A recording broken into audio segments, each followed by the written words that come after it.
ou ignorait à l'époque.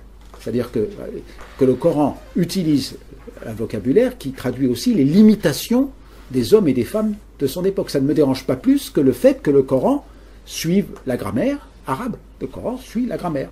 Pas toujours d'ailleurs, comme vous le savez, il y a des choses bizarres dans le Coran. Il y a des irrégularités grammaticales que les commentateurs et les copistes ont continué à reproduire pour être sûr de garder ce qui avait été révélé.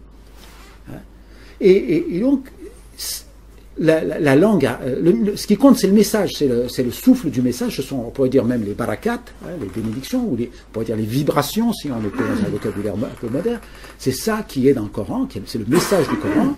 Et la langue, elle est humaine, forcément, sinon elle ne serait pas comprise.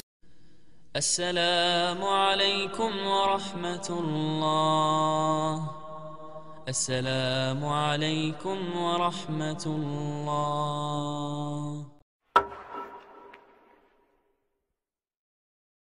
J'ai une question, c'est, vous en avez parlé tout à l'heure durant votre intervention, c'est, pensez-vous en fait que Dieu a vulgarisé des faits scientifiques pour qu'ils soient compris à l'époque de la révélation par ceux qui la recevaient, quitte à ce qu'ils soient en contradiction avec la vérité générale? Alors, je sais pas si vous voyez ce que je veux dire. En gros, la question du soleil, de la lune qui tourne autour de la Terre et toutes ces questions. Alors, oui, c'est une bonne question aussi.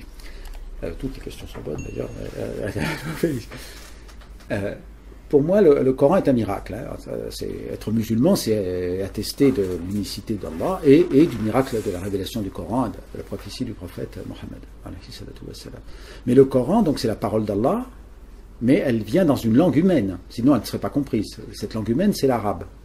C'est l'arabe qui avait une structure grammaticale à l'époque, avec déjà des mots qui ne sont pas d'origine arabe. Comme vous le savez, les commentateurs ont répertorié tous les mots du Coran qui ne sont pas d'origine arabe. Il y a beaucoup de mots qui ont été importés parce que les Arabes faisaient du commerce, et donc ils importaient des mots dans leur langage, comme nous, on utilise des mots d'autres langues. Donc cet arabe-là qui était parlé par les Arabes de l'époque, il était influencé par les autres langues. Il y a du latin, il y a du persan, il y a de l'africain dedans, etc. Et il est donc pénétré de toute la culture de l'époque.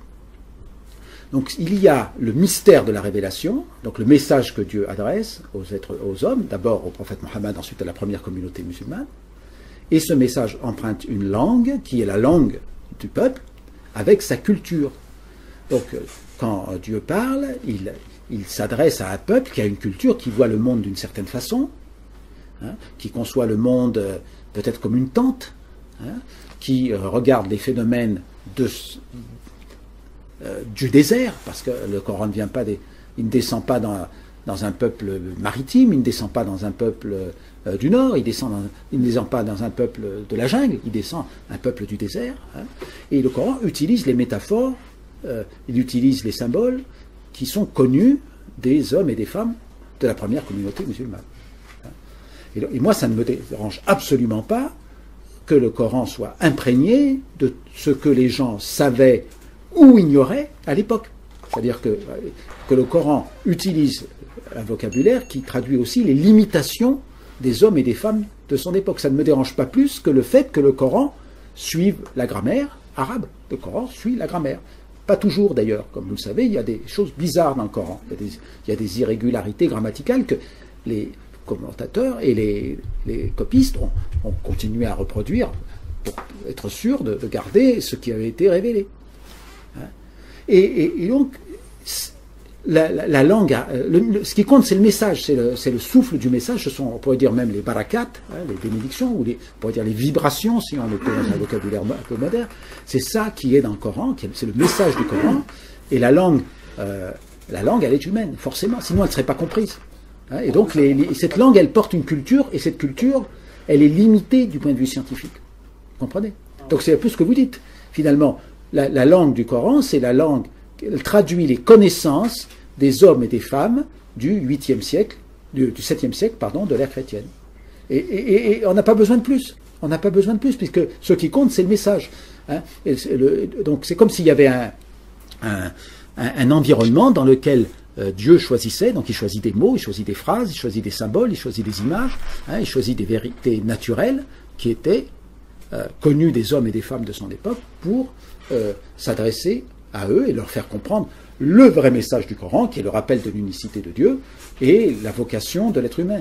Qu'est-ce que c'est le message du Coran? Pourquoi y a-t-il une révélation? La révélation, elle vient rappeler à l'homme le projet de Dieu pour l'homme, c'est-à-dire ce que Dieu veut faire avec l'homme quand il dit « je vais créer un représentant sur la terre ». C'est ça, c'est pour ça qu'il y a une révélation, parce que les hommes ont oublié ce message initial. Donc c'est ça le but, et effectivement, ensuite, le message, il adopte les formes linguistiques, culturelles du peuple auquel il s'adresse, et ça change.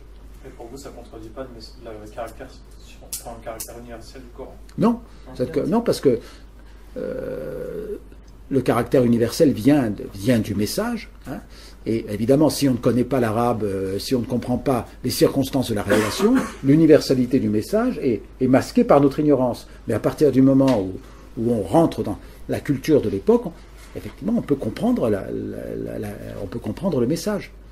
Donc, pour comprendre le message coranique, il faut quand même avoir un minimum de compréhension des circonstances de la révélation, ce qu'on appelle asbab an-nuzul, hein, sinon on fait des erreurs d'interprétation du Coran.